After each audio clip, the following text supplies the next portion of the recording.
Hi, I'm Sarah Huber. I'm the collections manager here at the VIMS Nunnally Ichthyology Collection.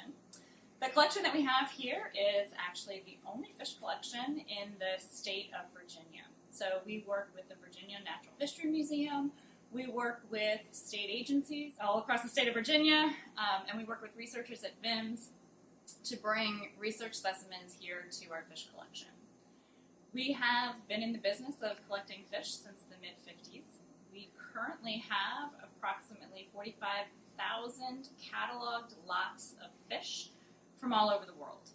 Primarily fishes from the state of Virginia and from the North Atlantic, but we do have a nice global distribution of fishes. That translates into about 500,000 individual fish here at our fish collection. So a lot of the fish that come to us from research programs here at VIMS. The Shark Longline program, for example, has sharks that they've collected over the past 20-30 years that we vouchered here in the collection. Graduate students, faculty who are doing research for all different reasons will bring their fish here to be vouchered. It's important to keep these fishes not just as a record of the research that's been done, but also because as a fish collection, we function a little bit like a library. Those fish come to us, and we in turn will loan them out to researchers all over the world.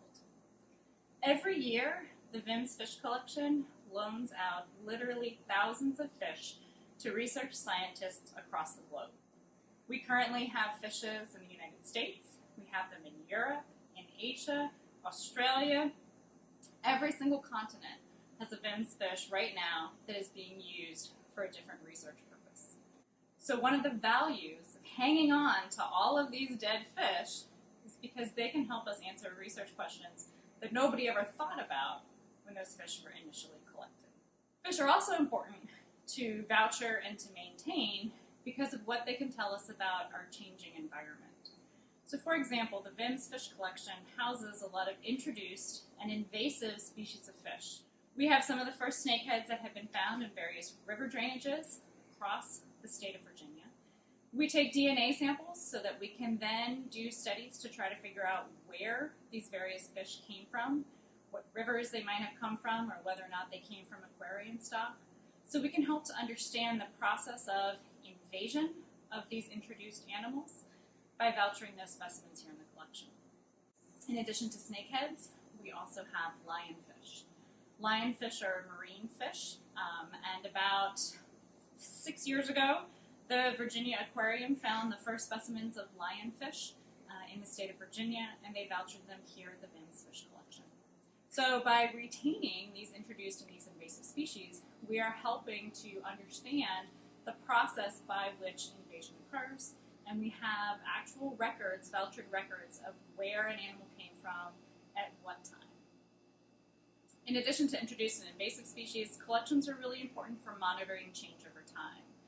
Part of what we do is work with the ichthyology class at VIMS to collect fishes from the western part of the state. We have a lot of freshwater fish in our collection, even though we are a marine institution. Virginia is an amazing place for freshwater fishes. We have a lot of different river drainages that are separated from each other, and each drainage has its own unique fish fauna. So we will take students out on collecting trips. They will learn how to catch fish. They take them back to the lab and work all night long to identify these fishes. But we have now been going 50 years in a row to the same places in the state of Virginia collecting fishes. This has allowed us over time to track whether or not some fish species are going locally extinct or whether or not there are local invasions of other fish species. So with these long-term monitoring studies, we can then start to track how changes in the environment are affecting changes in the fauna. And all of those fishes from all of those years are kept here in the collection with all of their associated data and information so that people can study them and help to understand and address some of these questions. One of the questions that we often get in the fish collection is about sharks. Everybody loves sharks. And at VIMS, we have a fantastic shark longline program that has been monitoring populations of sharks for many, many years, both in the Chesapeake Bay and the Atlantic Ocean. So here's an example of one of the sharks that we have. We have multiple species of sharks, And we have a lot of different sizes of sharks. This is a CENTROPHORUS, is the genus name of this shark, that actually came from the Gulf of Mexico on research that was being done by graduate students here at VIMS. And in fact, one of the things that they did was to describe a new species of CENTROPHORUS as part of their research. We have, in addition to things like this, we have some really small deep sea sharks that are only maybe 6 inches long, all the way up to our biggest shark that we have here, which is a great white shark. So we have a male great white shark that was caught about a mile off of the coast of Virginia Beach. It's a small male. He only weighs about 300 pounds and is a little over 6 feet long. He is one of only a few entire great white shark specimens that is in a fish collection in the entire world. So he's quite a popular little fish for us to have as part of our fish collection. This is another one of my favorite fishes that if you were here at Marine Science Day, we would show you. This is called a STOPLIGHT loosejaw. This is another deep sea fish.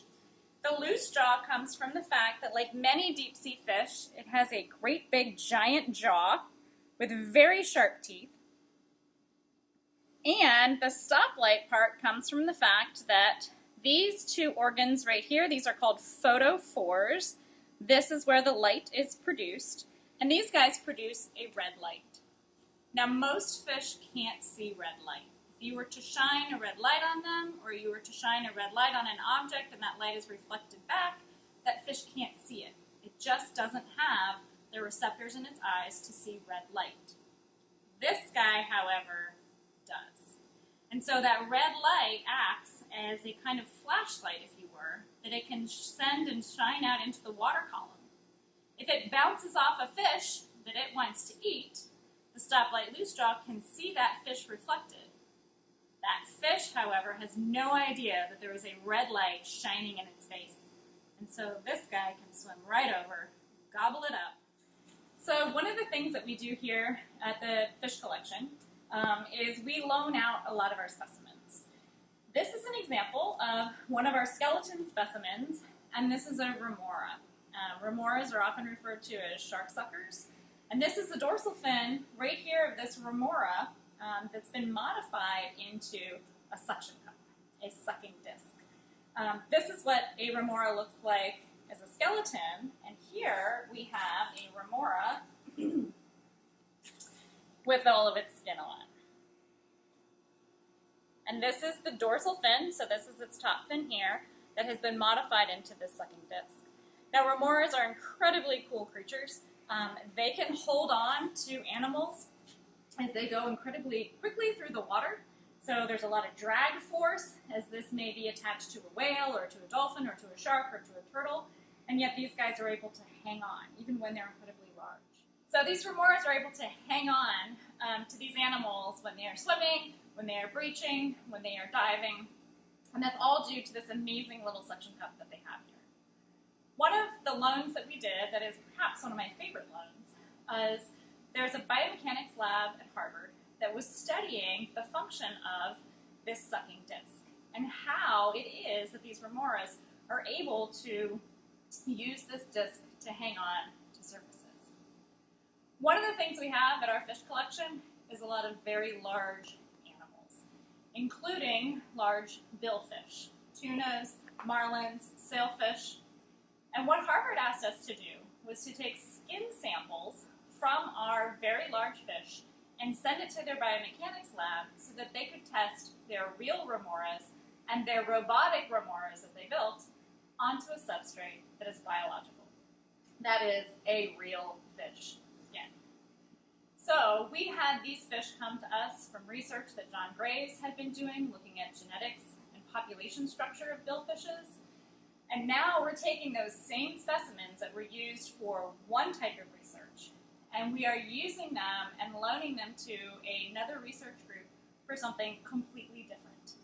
And that's one of the beauties of collections, is we get fish that have been used to answer one type of research question, but they can get repurposed, they can get reused to answer a question that is something completely